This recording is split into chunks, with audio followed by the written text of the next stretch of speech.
Salam sejahtera, nama saya Tan Hui Yen, nombor metrik 2777427. Dalam video ini, saya akan terangkan tentang Majlis Raja-Raja.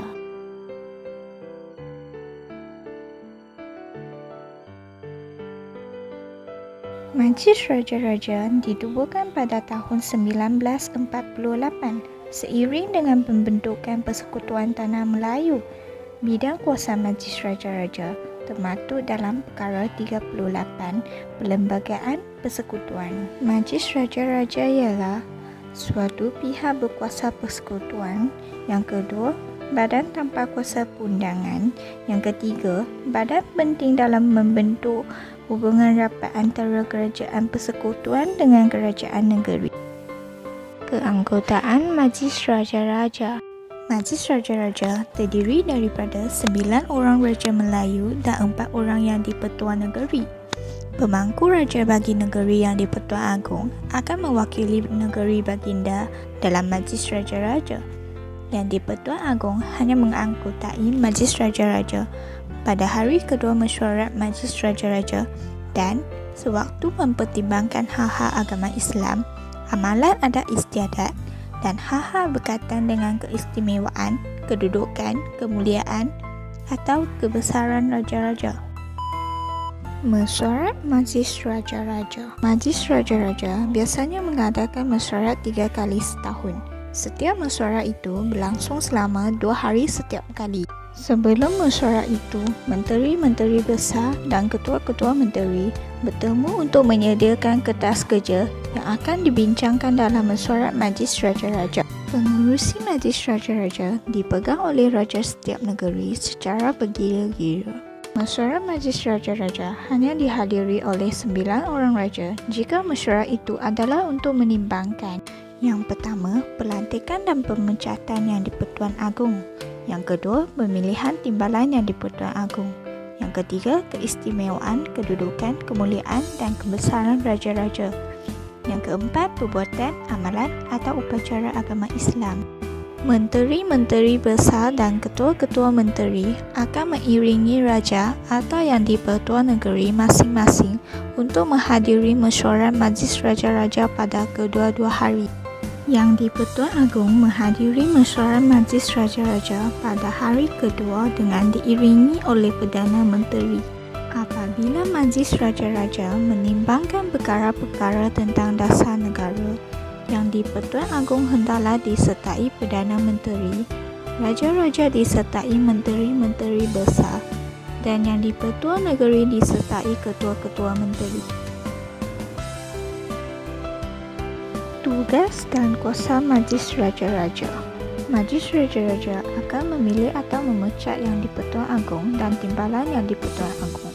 Selain itu, Majlis Raja-Raja juga akan mempertimbangkan soal-soal dasar negara dan menyetujui atau tidak menyetujui perbuatan, amalan atau upacara agama Islam meliputi seluruh persekutuan.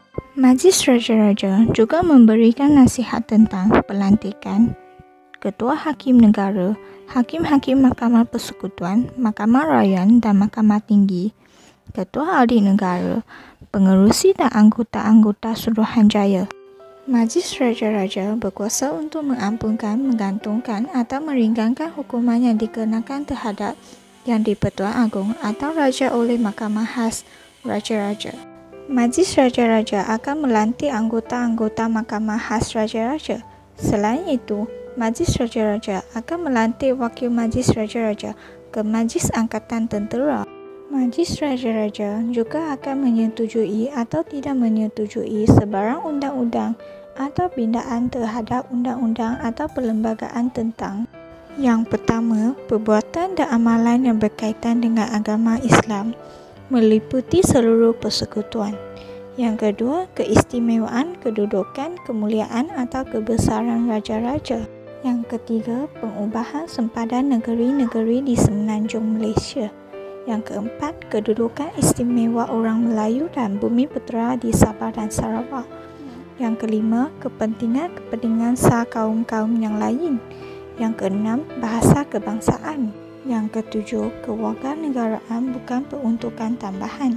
Yang ke-8, keistimewaan Parlimen. Kuasa budi bicara Majlis Raja-Raja. Menurut Perkara 386, anggota-anggota Majlis Raja-Raja boleh bertindak menurut budi bicara mereka dalam sebarang urusan yang berhubung dengan tugas-tugas yang berikut. Yang pertama, memilih atau memecat yang di-Pertuan Agong. Yang kedua, memilih timbalan yang di-Pertuan Agong. Yang ketiga, memberikan nasihat tentang pelantikan jawatan-jawatan penting. Yang keempat, menyetujui atau tidak menyetujui sebarang undang-undang yang mengubah sempadan sesebuah negeri. Yang kelima, menyetujui atau tidak menyetujui sebarang undang-undang yang menyentuh keistimewaan, kedudukan, kemuliaan atau kebesaran raja-raja. Yang keenam, menyetujui atau tidak menyetujui perbuatan, amalan atau upacara agama Islam meliputi seluruh persekutuan. Yang ketujuh, melantik anggota-anggota Majlis Khas Raja-Raja.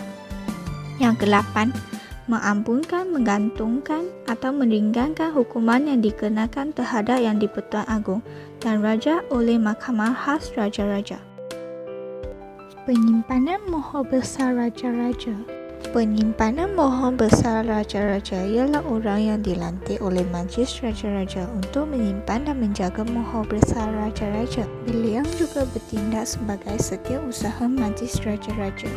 Orang yang layak memegang jawatan ini ialah pegawai kanan yang masih berkhidmat dengan kerajaan atau yang telah bersara.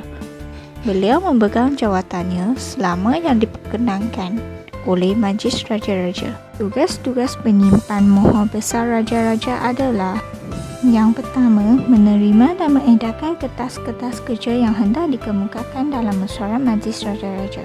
Yang kedua, bertanggungjawab untuk memanggil mesyuarat dari semasa ke semasa atas arahan yang di-Pertuan Agong atau Majlis Raja-Raja.